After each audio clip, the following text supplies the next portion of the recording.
That's true, sir. Before, Lieutenant Colonel was included in the national watch list of illegal drug. Lieutenant Colonel Ibañez and Police Master Sgt. Rodolfo Mayo, magkasama na sila noon pa, 2020, nung ginawa nyo ito. Alam nyo na pala na involved sa drugs eh. Binalik nyo pa sa PDEG. Do you confirm that? Yes, sir. Oh, yun pala eh. So, nasa inyo yung pagkakamali. Do you not see something wrong there? Huh? Nahuli na ba si Police Colonel Ibañez noon pa for certain offenses?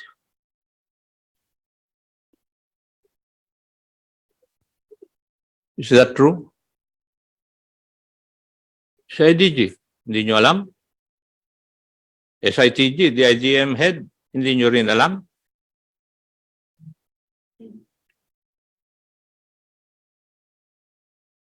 Officially, sir, the SITG has no record about any arrest involving Lieutenant Colonel Ibañez. But in one of our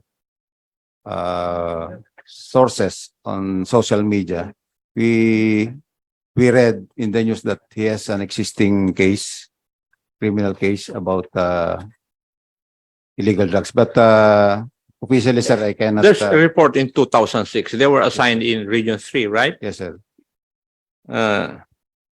As PDEU and CIDG officers respectively. Tama?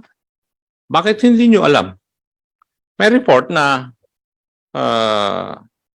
Police Lieutenant Colonel Arnulfo Ibañez and Police Major Bienvenido Redado, who were formerly assigned in Pampanga as PDEU and CIDG officers respectively, were arrested by PDEA in 2006. May ask PDEA kung hindi masagot ng PNP, totoo ba ito?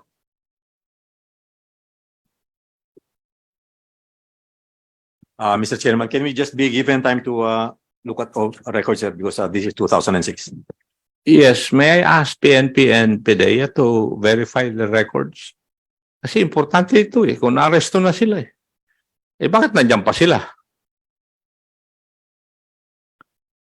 And may I ask the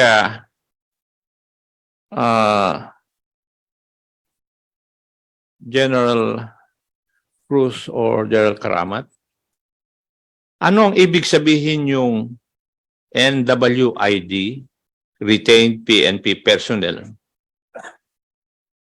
Please explain to the members of this committee.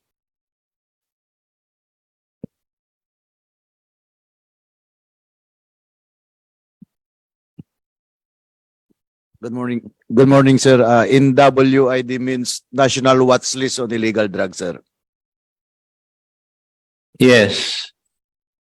So, are you trying to tell me that Police Lieutenant Colonel Ibañez was already doon sa listahan ng NWID? That's true, sir. Before, Lieutenant Colonel was included in the national watch list of illegal drugs, but he was cleared by the members of the national watch list of illegal drugs, sir, before, because we have no concrete evidence, because I was part then of the body or the adjudication of those members who were included in that watch list. So we adjudicated the board, the body, adjudicated Police Lieutenant Colonel Ibañez in the absence of concrete evidence, sir, because the National Watch List on Illegal Drugs itself is not an evidence na talagang involved sila, sir, sa illegal drugs. So the body before, created by the former Chief PNP din, sir. Kung hindi nyo ni-reproject si Ibañez, nangyari kaya ito? Or from the case, if that is true, that he had a case or he was arrested by PDEA, na-dismiss na siya sa serbisyo, nangyari kaya itong fiasco na ito? I believe not, sir. Yes. No. Oh, Will not kasi, happen, sir. ni-reproject ninyo eh. Di ba? That was the purpose why yung NWID for retained PNP personnel in-approve na ma-reproject si Police Lieutenant Colonel Ibañez and Police Master Sgt. Rodolfo Mayo. Magkasama na sila noon pa, 2020, nung ginawa nyo ito. Oh, ngayon, sino ang may kasalanan? Alam nyo na pala na involved sa drugs eh. Binalik nyo pa sa PDEG. You were once a commander of PDEG, right? Yes, sir. Oh.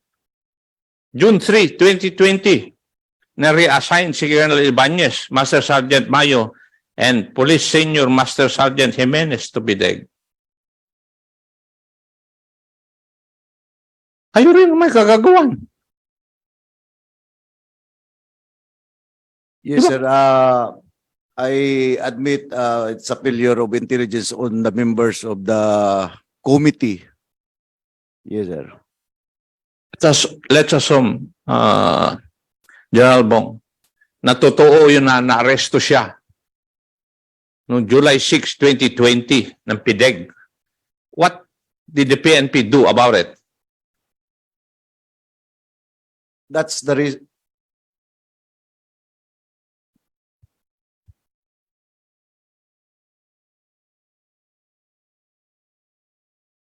Wala kayong ginagawa ng kakamali ang mga tao ninyo eh.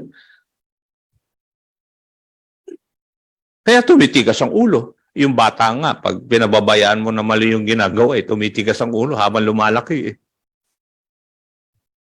That, Vice Chair Bernardo, ayan ang nangyayari sa PNP. Noon, nandyan ako, pailan ng kaso, nadidismiss, nag-re-request ng nag-a-appeal, nababalik sa serbisyo. Ang nangyayari, kumukuha siya ng back pay, which I objected before when I was there. Kasi no work, no pay dapat. Ganon ang nangyari talaga. Doon sa region, pag wala na yung regional commander na reassign, nag-a-appeal na sila. At nababalik sa serbisyo. I think these things are supposed to be corrected. Pag mali, eh mali. Otherwise, we'll not be able to instill discipline among our men. Yun ang kwan yan. Yung certainty of punishment, eh yun dapat na magpigil sa kanila sa paggawa ng mali. Kasi, if it is true, bine-verify nyo ba yung records ninyo kung nahuli na si Police Colonel, Lieutenant Colonel Ibañez in 2006 by PDEA? What happened to the case?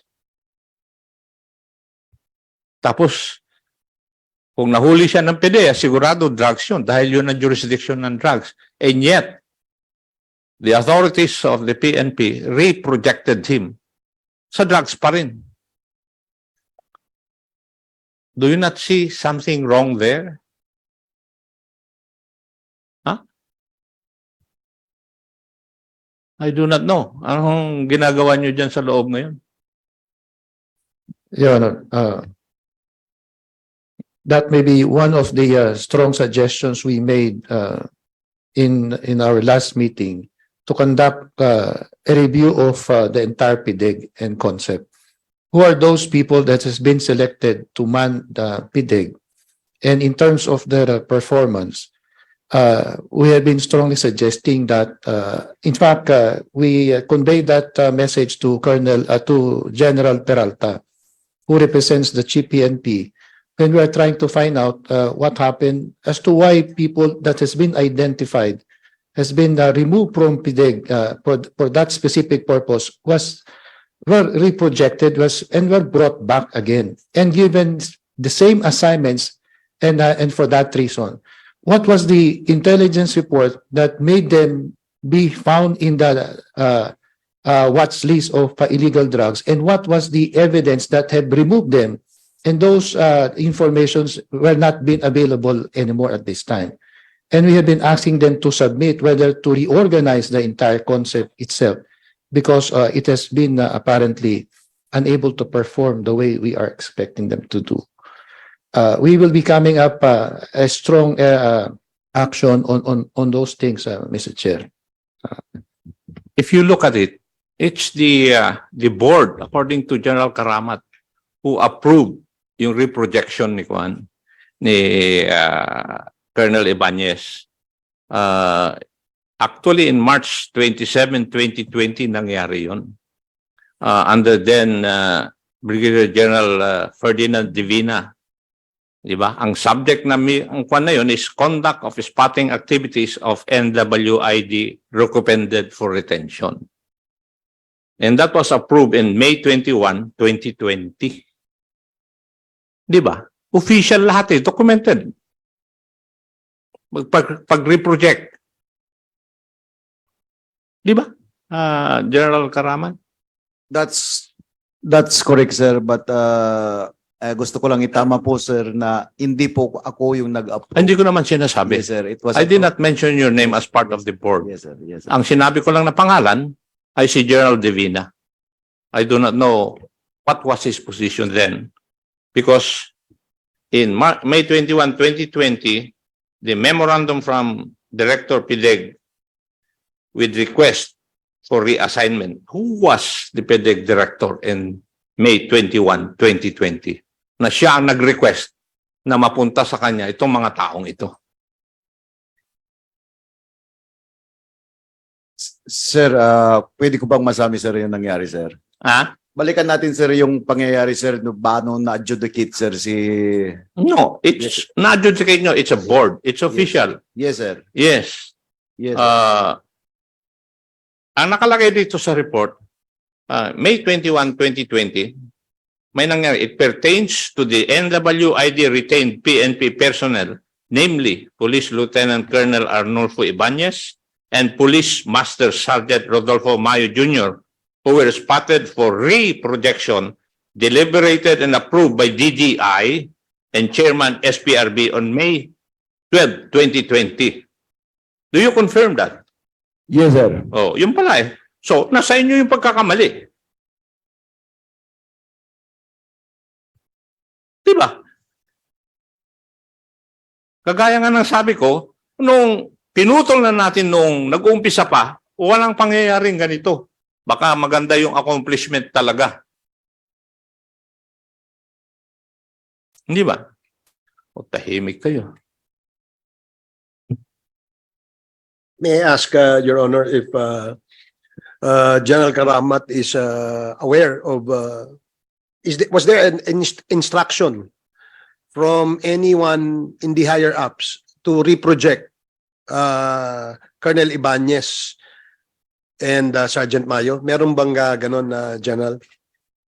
Actually, yes, sir. Actually, I was a member of that National Adjudication Board regarding those PNP personals that are included in the National Watch List on Illegal Drugs. And one of the na-adjudicate na inalis namin doon, sir, sa listahan ng NWID is Police Lieutenant Colonel Arnulfo Ibañez, sir. So there was a memo then from Directorate for Intelligence to reproject those people, sir. And Including Sergeant Mayo? including si Sergeant Ibañez, Mayo and Sergeant Ibañez, sir. On our part, as a PDEG director, sir, actually it took us more than a month to background, to further revalidate these mammals na kung talagang fitted talaga sila, sir, na ma-reproject.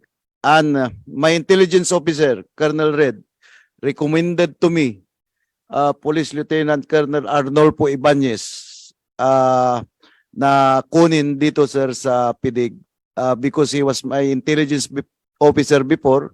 Mistamo yan, ikaw ang mananagot. But let me put on record, sir, that before Lieutenant Colonel Ibañez was accepted to PDEG, Hindi ko nakita yan eh. Hindi ko, 2 months na-assign na po ako as a regional director sa Caraga. So, hindi ko po nagamit yan, sir, sa operations.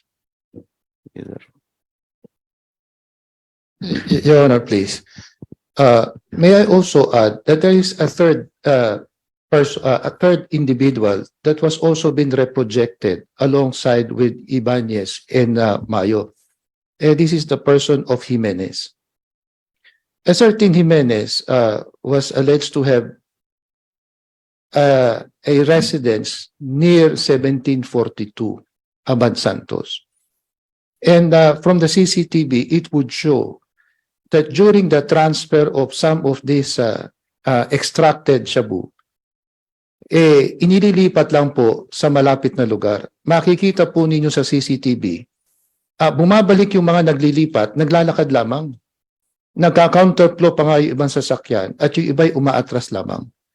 Nangangahulugan po, malapit lang. Hindi po nababanggit yung pangalang Jimenez sapagkat nag-resign kaagad nung ito ay nabuksan.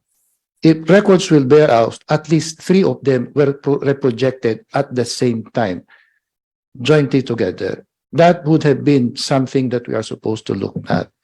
Kaya what the motives have been done, and wag po lang mawala yung pangatlong tao to show how these things are being